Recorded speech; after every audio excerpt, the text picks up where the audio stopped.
নমস্কার, আমি শুক্লা শীল। সাধারণ রান্নার পক্ষ থেকে আপনাদের সকলকে স্বাগত। আজকে আমি রান্না করব পটল আলু সয়াবিন দিয়ে তরকারি। এটি আমি নিরামিষ করব না, পেঁয়াজ রসুন দিয়েই করব। নিয়েছি পটল, আলু, সয়াবিন। মশলা করব আদা, পেঁয়াজ, রসুন, টমেটো, লঙ্কা, জিরে, এগুলি সব পেস্ট করে নেব। পটলগুলো এইভাবে আমি কেটে নেব, আলুটা ডুমো ডুমো করে কাটবো, সয়াবিনটা সেদ্ধ করে নেব। পটল কেটে নিয়েছি, আলুগুলো কাটা হয়ে গেছে, সয়াবিন সেদ্ধ করে নিয়েছি।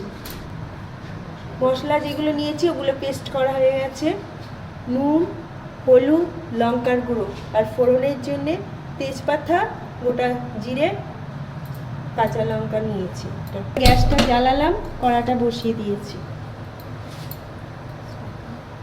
গরম হয়ে গেছে, তেল দিয়ে দিচ্ছি।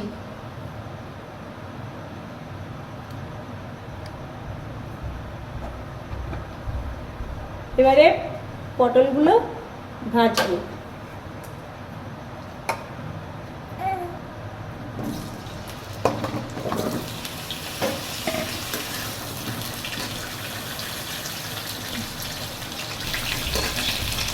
নুন দিলাম,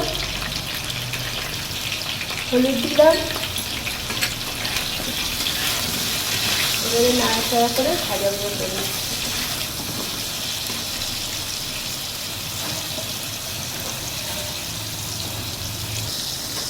পটলটা ভাজা হয়ে গেছে, এবারে তুলে নিচ্ছি।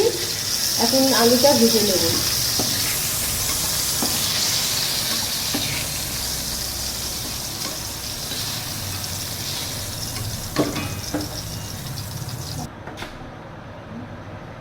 এর মধ্যেই একটু তেল দিয়ে ফোড়ন দিয়ে আলুটা দিয়ে দেবো।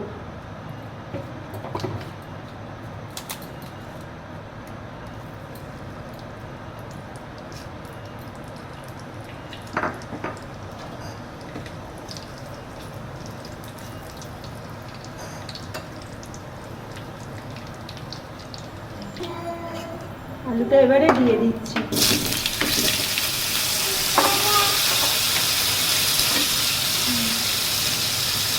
নুন দিলাম,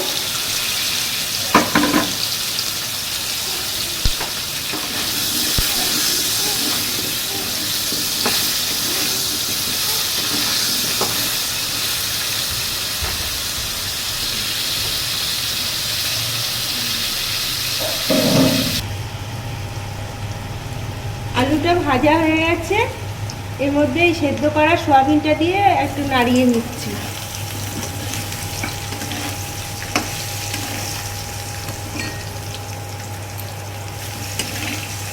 লঙ্কার গুঁড়ো দেবো,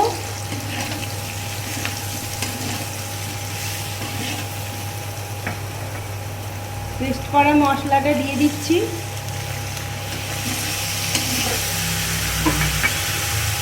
হলুদ দিচ্ছি, সামান্য একটু চিনি দিচ্ছি,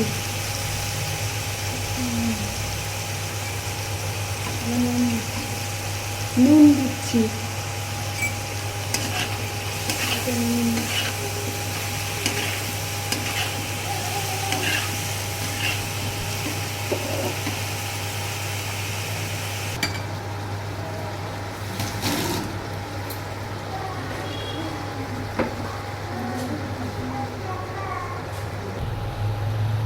এবারে ভাজা পটলটাও দিয়ে দিচ্ছি।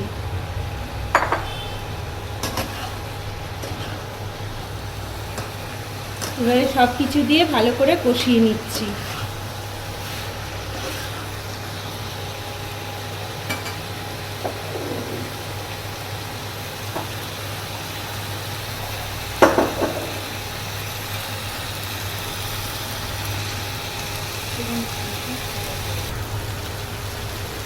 কষানো হয়ে গেছে, এবারে জল দিয়ে দিচ্ছি।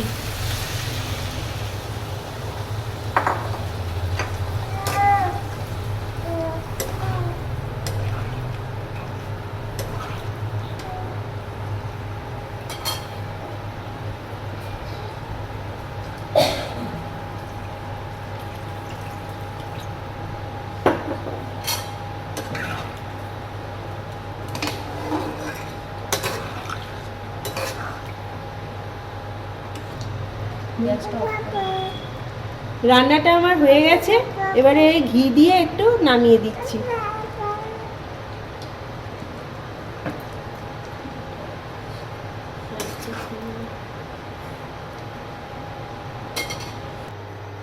পটল আলু সয়াবিনের তরকারি আমার হয়ে গেছে। ভিডিওটা ভালো লাগলে আপনারা লাইক, সাবস্ক্রাইব এবং শেয়ার করে দেবেন। পাশে থাকা বেল আইকনটি প্রেস করে দেবেন যাতে আমার নিত্য নতুন ভিডিও দেখতে পারেন আপনারা। আর কিছু মতামত থাকলে কমেন্ট করে জানাবেন।